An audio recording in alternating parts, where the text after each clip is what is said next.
Statistics. Abbreviated as stats, stats are the science concerned with developing and studying methods for collecting, analyzing, interpreting, and presenting empirical data. In basketball, stats are used to place a numerical value on aspects of a player's game.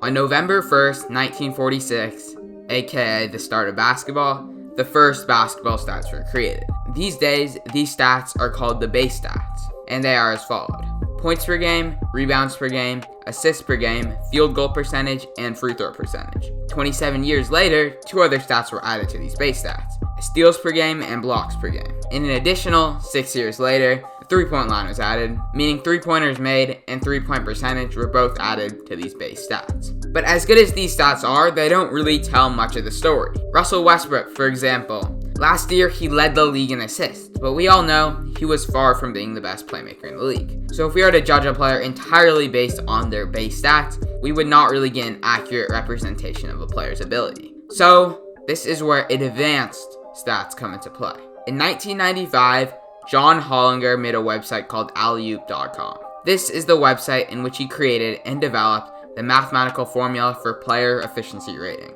abbreviated as PER. The formula is on screen. PER was the first stat that gave an overall representation of a player's ability. 7 years later, a book titled Win Shares by Bill James was released. The stat win shares was originally only used for baseball, but as time went on, it started to be used for basketball as well. The stat estimates how many wins a player has added to their team. For example, in the 2012-13 season, LeBron James, according to win shares, contributed 19.3 wins to the Miami Heat, playing 2,877 minutes, meaning that he contributed 0.007 win shares per minute, or 0.322 win shares per 48 minutes, which is a game. After these two men paved the way, many advanced stats have come out since then. Value over replacement player, box plus minus, adjusted plus minus, player impact estimate, to name a few. So why am I telling you this? Because today, we are going to be diving into the world of advanced stats. Half a year ago, I made a video ranking my personal 50 best players in the NBA.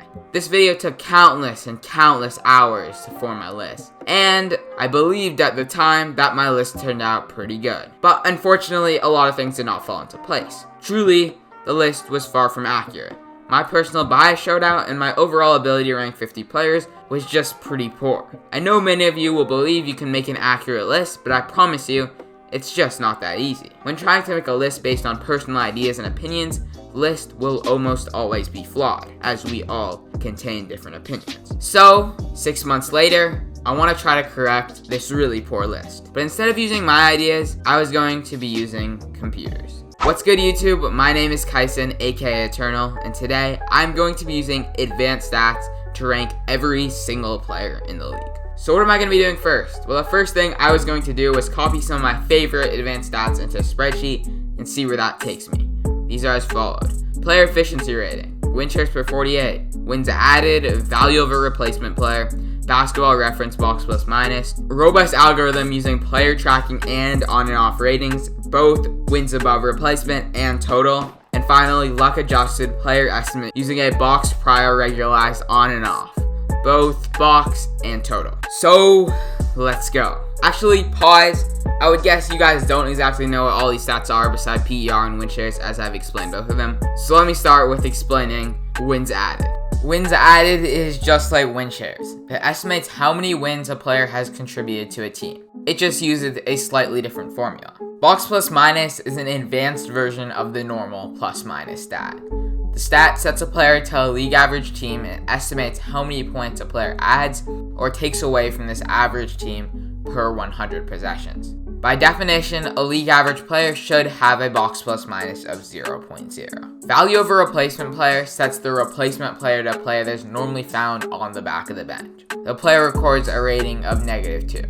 The stat then calculates how much better this player is than the replacement player using box plus minus. The great thing about this stat is it tracks linearly.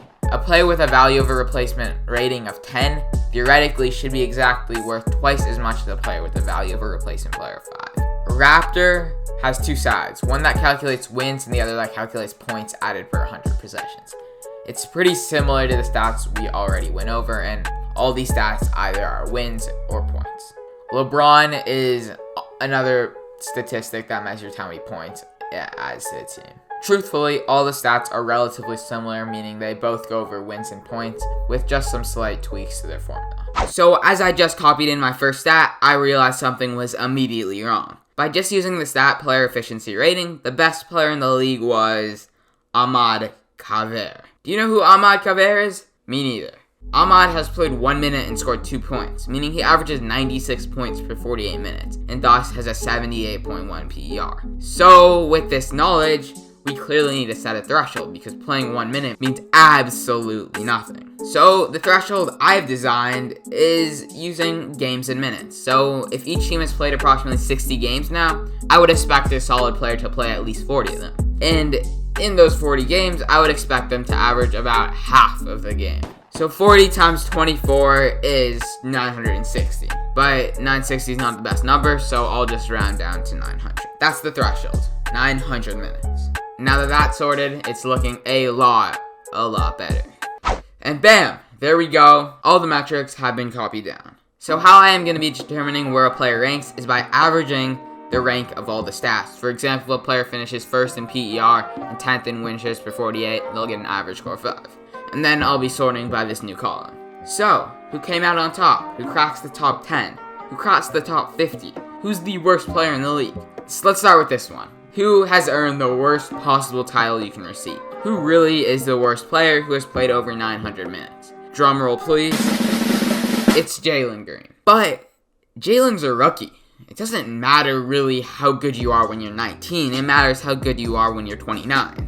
Greats like Kobe Bryant and Tracy McGrady both average 7 points a game in their rookie year. As someone once said, it doesn't matter how you start, it matters how you finish. So, because he's a rookie, I really don't feel like counting him in the worst player conversation. So, excluding rookies, who is the worst player in the league?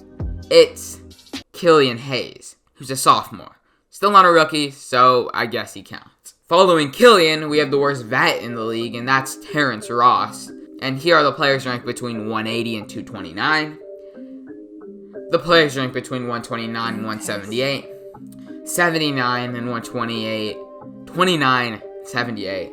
And here are the top 28 players in the league. So, there we go. That's the full list. Nikola Jokic finishes on top, leading in every single category except for one. Giannis finishes second, while Embiid finishes in third. And then with quite a big drop-off, Rudy Gobert, averaging only finishing in 7th in each category, finishes 4th. This means that according to stats, the best 4 players in the league are all big men. In the modern NBA, big men are not rated nearly as highly as they were in the 80s, 90s, 70s, etc.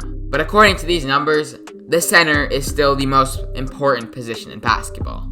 To be honest, I really don't know if I agree with this anymore, but we'll just leave it as it is, as this is what the stats say. But anyways, I still want to try to make like a top 10 at each position, which is what I'm going to do. Everything should be listed on screen. I did combine point guards and shooting guards, as I really could not tell the difference between a point guard and a shooting guard, as most of them have played both shooting guard and point guard. So I just put the top 20 guards. On the centers list, the first thing that is definitely going to be a bit surprising to you guys is Robert Williams at 6th, Jakob Poeltl at 7th, and Al Horford at 8th, all ahead of Anthony Davis and Bam Adebayo. Truthfully, I have no clue what they're doing there. These 3 are huge outliers when it comes to the center list. These guys are probably not top 10 centers. You could probably make the case for Robert Williams and Jakob Poeltl, but they'd probably be like 10 and 9 if I was to put them there. But that's just the centers. If you're looking at all the other lists, there's a lot of outliers. Otto Porter Jr. is a great example. Zach LaVine finishing 8th is an outlier. I somehow do not see Paul George on this list. If I look back to my full list, he ranks 76th. Cameron Johnson is the 10th best power forward in the league. Desmond Bane finishes ahead of Zach LaVine. James Harden is behind Mike Conley and Drew Holiday. Gary Payton II, although having a great season, is definitely not a better player than Darius Garland, LaMelo Ball, Tyrese Halliburton, Kyle Lowry. Overall, this whole list is just quite flawed. There's so many outliers. I'm just looking over to my other screen. Jakob Poeltl is the 25th best player in the league. Truthfully, he has no business being there. Really, as much effort as I put into this list, it is extraordinarily poor. Maybe it's the stats I use, but normally some of them are pretty accurate. There's two things we can take away from this. One is that we completely don't know how to rank players, and these stats are telling the truth. Or second, these statistics are just flawed. They may be trying to give an overall representation of a player's ability, but they're not doing it that well. They seem to be placing weight on different parts of a player's game. Defense is just as valuable as offense. Scoring looks extraordinarily underrated on this list. The fact Bradley Beal and Paul George don't even appear on the top 10 at each position is just shocking to me. This list is truly quite poor. So, how I want to end this is, first of all, I want to say, if you're looking to judge a player, we have to look at a little more than statistics. I think statistics can, figure out who's the better player between two players that are really close to each other. For example, Joel Embiid and Nikola Jokic. I think that can decide that Jokic is probably the better player. But it's not going to tell you, Robert Williams is a better player than Anthony Davis, because that's just not true. People always say stats don't lie, but these advanced stats, I think they definitely do lie. Anyways, I don't have much more to tell you. If you do want to see the full spreadsheet, it's linked in the description. First link. Feel free to click it. But anyways, that's the full list. I'd be lying to say I'm not pretty disappointed, but it is what it is. Anyways, until next time.